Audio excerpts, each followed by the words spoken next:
umuntu yakwibaza ku ruhande rw'amashuri ntabwo ari ibintu bihita biba automatic.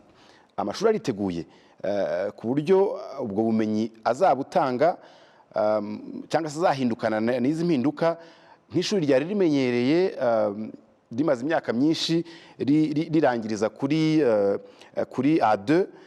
Amashuri mwarayaganirije ku buryo yiteguye kuba azatanga ubumenyi ntihazagire igipfiramo hagati. Nta kizapfiramo. Amashuri ngira ngo uravuga TTC. Yego. Teacher Training Colleges yose arabizi. Yego. Kandi dukomeza gukorana nabo.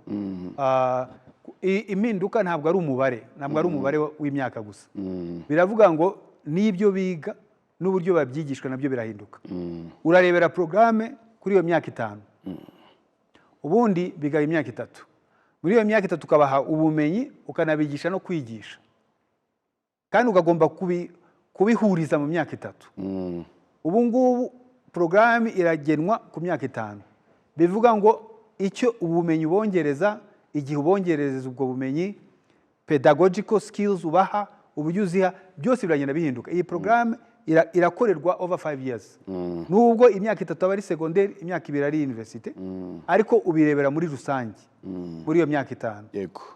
Rero impinduka mu byo biga, ama TTC bari muri ibyo biganiro, University of Rwanda College of Education nayo yari muri ibyo biganiro kugira ngo ibi byose tubihuze.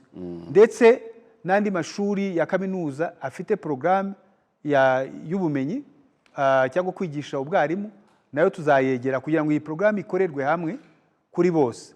Iyi programme rero izagenda yinjizwa mu buryo buri progressive. Abana batangiye TTC uyu mwaka w'amashuri ugiye gutangira nibo batangiranye n'iyo programme. Yego. Abari mu wa 2 cyangwa wa 3 bagiye bazarangiza umwaka uza bo bazakomeza muri iyo programme yari isanzwe. Bazarangiza ari A2 bagiye no kwigisha. N'abakurikiye barangiza A2 bagiye kwigisha. Babandi batangiye uyu mwaka bazaba rero bagere muri wa mwaka wa 3 bo bakomeze ya myaka 2 yindi. Imyaka 5. Yes.